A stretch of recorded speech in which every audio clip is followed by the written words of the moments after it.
Hello dear students. Identify the essential and eliminate the rest. बहुत ही बेहतरीन कहावत.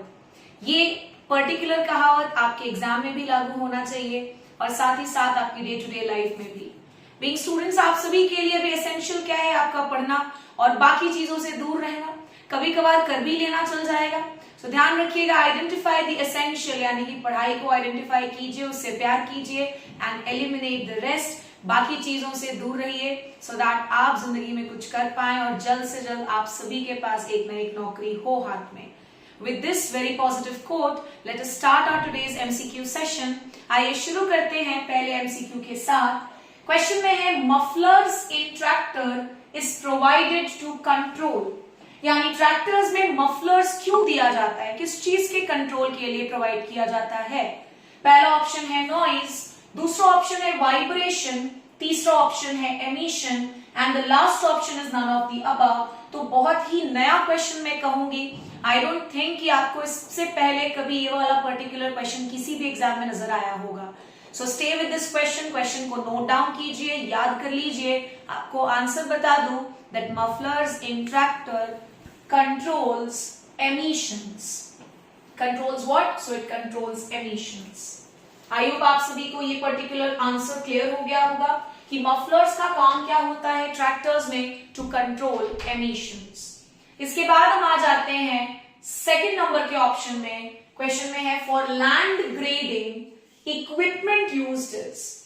यानी कि लैंड ग्रेडिंग करने के लिए, लैंड ग्रेडिंग का मतलब होता है बच्चों लैंड लेवलिंग.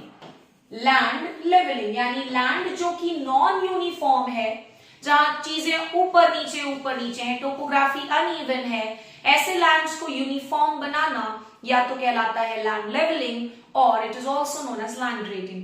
क्वेश्चन क्या पूछ रहा है कि लैंड ग्रेडिंग के लिए आप किस इक्विपमेंट का यूज करते हैं?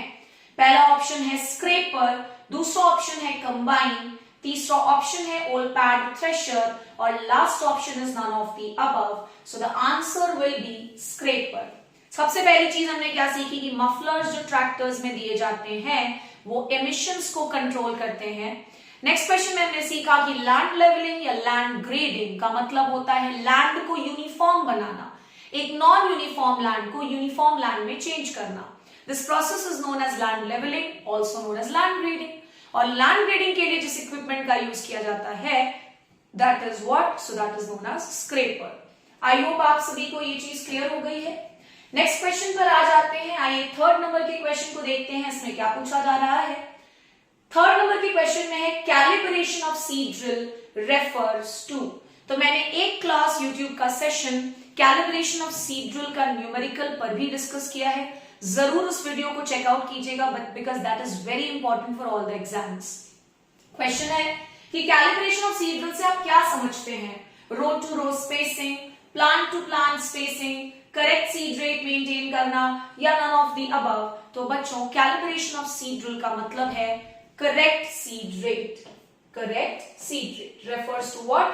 So it refers to the correct seed rate. इसका न्यूमेरिकल जरूर चेकआउट कीजिएगा, आपको YouTube के वीडियोस में वो नजर आ जाएगा. एक बार जाकर के चैनल को चेकआउट करेंगे. Coming to fourth question, which is not used for determination of soil moisture content? इनमें से कौन सा particular method soil moisture content को पता करने के लिए यूज नहीं किया जाता है? नॉट यूज बोला गया है.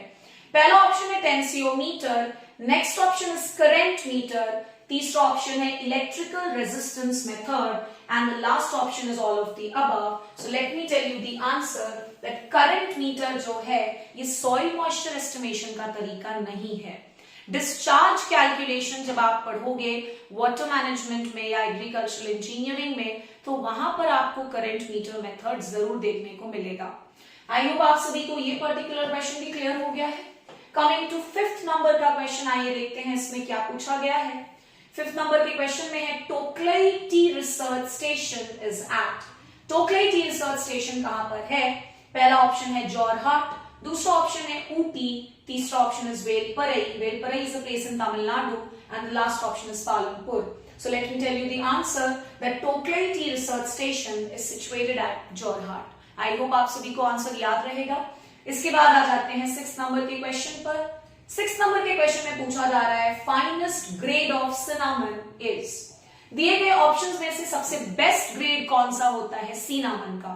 बहुत ही इंपॉर्टेंट सवाल, और ये सवाल मैंने उठाया है SRF PhD medicinal and spices वाला जो सेक्शन है, जो क्वेश्चन पेपर है ऑफिशियली अपलोडेड बहुत सारे साइट्स पर, वहां जाकर के आप चेकआउट भी कर सकते हैं।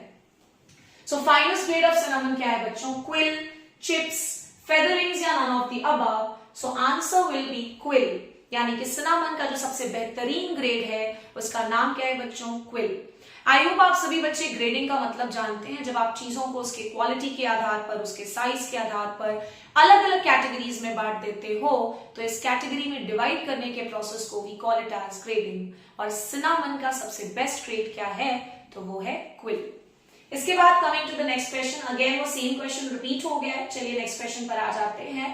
8 नंबर के क्वेश्चन में है हमारे पास triple disease resistant variety of tomato. Triple disease resistant variety of tomato. और ध्यान में अगर आपको होगा तो आप जितनी भी बुक्स पढ़ते हो उन सारे बुक्स में triple disease resistant variety of tomato में एक नाम तो दिया है अर्का रक्षक, अगर आपको ध्यान होगा, अगर आप JRF हॉर्टिकल्चर की तैयारी कर रहे हैं प्रॉपर लेवल पर, और एक दूसरा नाम दिया होगा अर्का सम्राट। ये दोनों भी ट्रिपल डिजीज रेजिस्टेंट वैरायटीज ही हैं टोमेटो की। और यहां पर अगर आप देख पा रहे होंगे तो ऑप्शन में कहीं पर भी अर्का रक्षक, अर्का सम्राट नहीं है। यहां पर है option number A Arka Apeksha, option number B Arka Vishesh, both A and B and none of the above। तो बहुत ही अच्छा क्वेश्चन JRF एस्पायरेंट्स के लिए, this is going to be very important. ध्यान रखिएगा the answer will be both A and B। दो तो हम पहले से ही जानते थे बिकॉज बुक्स में मेंशन्ड है, अर्का रक्षक, अर्का सम्राट। दो हमने आज सीखा, अर्का अपेक्षा और अर्का विशेष। ये चारों के चारों varieties R triple disease resistant, यानी 3 अलग अलग डिजीजेस से रेजिस्टेंस अकेले इन वैरायटीज में पाया जाता है। Next coming to the next question, Arka Spoorthi is a variety of. मुझे लगता है ये पर्टिकुलर वैरायटी भी आप सभी के लिए बहुत ही नई होने वाली है, बिकॉज जनरली इस वैरायटी के बारे में जो जनरल बुक्स आप पढ़ते हैं हॉर्टिकल्चर की उसमें मेंशन नहीं है, और नई वैरायटी से भी क्वेश्चंस अपडेट करके पूछा जाता है। तो let me tell you the answer that Arka Spoorthi is a variety of cauliflower, गोभी की वैरायटी है। Next coming to 10th number का क्वेश्चन, बहुत ही अच्छा question. Remember this because rice तो हमारे लिए इंपॉर्टेंट क्रॉप है ही, we can not skip rice.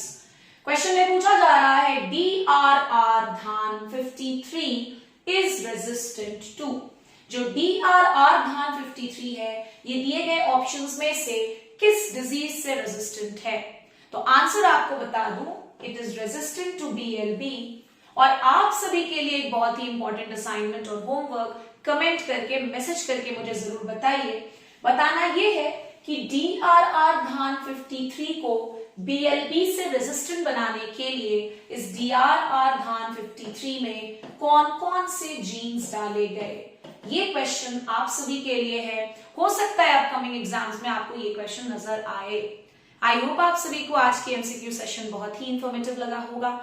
पढ़ते रहिए, मन लगाइए पढ़ने में, because that is going to give you very good results. I hope आप सभी बच्चे पढ़ेंगे मन लगा करके, और डेफिनेटली आने वाले साल में अपने लिए कुछ ना कुछ अच्छा जरूर करेंगे। टिल देन नेक्स्ट क्लास में मिलेंगे। Thank you so much.